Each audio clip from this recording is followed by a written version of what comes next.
Hello team, this is Daniel Kennedy from Steadfast Construction and Design. Today we're going to take you through week one, so the end of week one for this 4-bed conversion that we got going on the top floor flat. You can see it's a bit of a bomb site at the minute, the build, because we're having to protect the windows because the rubbish comes pretty fast down the chute, so we're a bit wary about that. We've managed to fill up 2 skips.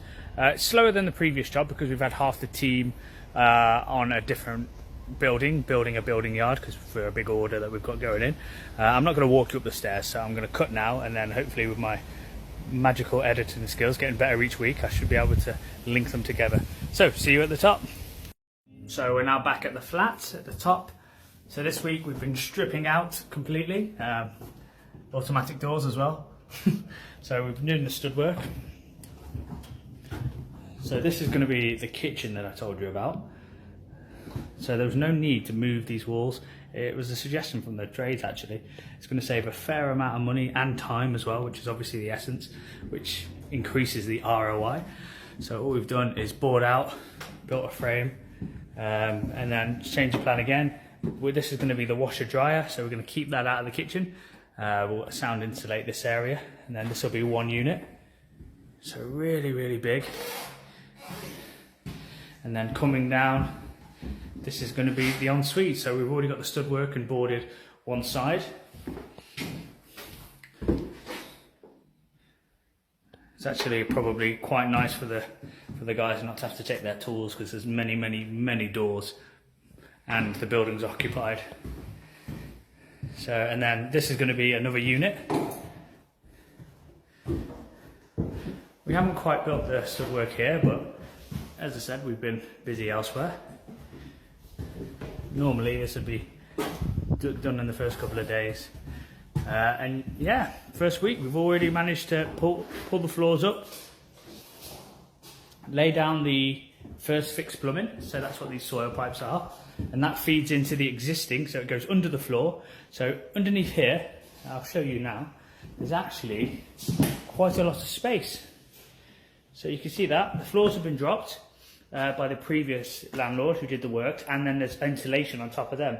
So there's about 600 mil there. So when we eventually redo the middle flat, I'll be bringing those ceilings back up because it's quite a nice feature that you don't really get in modern houses, and I like them anyway. So that's what we're doing. This has just been stripped out.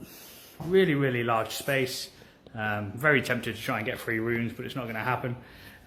We're moving the plant room so where the water comes into the flat. So fortunately it's already been upgraded. It's not the 25 that I want, but it's still, I think this is 22.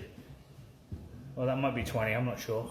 Either way, it's great that it's been upgraded because then we don't have to do it ourselves. And that will more than supply for en-suites. We're going full electric here because we've got no gas. So here's going to be the consumer unit. We're going to keep it where it is. We've just created a bigger space. We're going to go electric rads, everything, the whole works. Also, as well, I'm going to take you outside now. Oh goodness.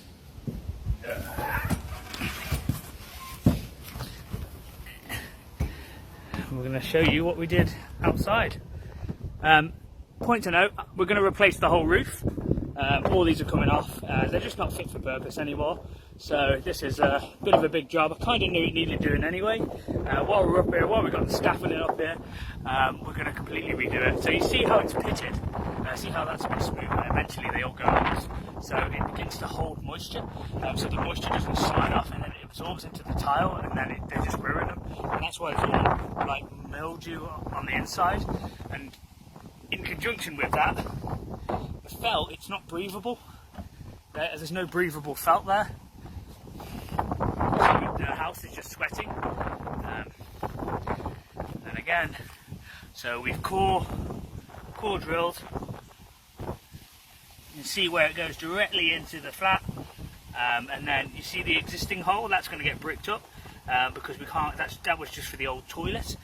We need to have a run on the pipe. What that means is that it needs to be angled down so gravity feeds away the waste. Oh, that's quite a nice garden actually. Look at the neighbour's garden there. Being a bit nosy there. That's not bad. Bit of low maintenance. Anyway, I digress. So that's going to get blocked up, and then all the waste is going to come through that pipe there, and then we'll continue down, and that's probably where we're going to extend as well, if we can. But then you've got the rainwater there. All this is going to get done eventually as well. The chimney is going to get repointed. There's a few ridge tiles that I mentioned previously that are broke, so they're going to get redone. Because we're in the conservation area, it all has to be like for like.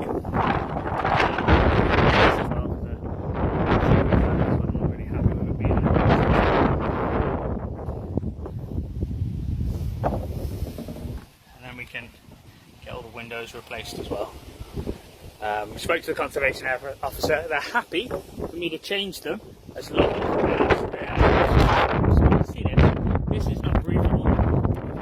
See that? There's no moisture that's going to penetrate there. So what that means is the house is going to sweat, and there's no insulation. So building regs states that you need 150 mil of insulation, and it can't be the same insulation.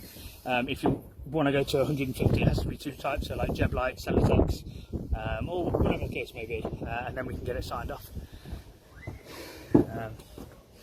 Yeah, so, alright guys. Alright, nailed that, didn't I? Thank you for your time. I hope you found that beneficial. So this is the end of week 1, where I envisaged this taking about 4 weeks. No structural works, just stand it in, first fix.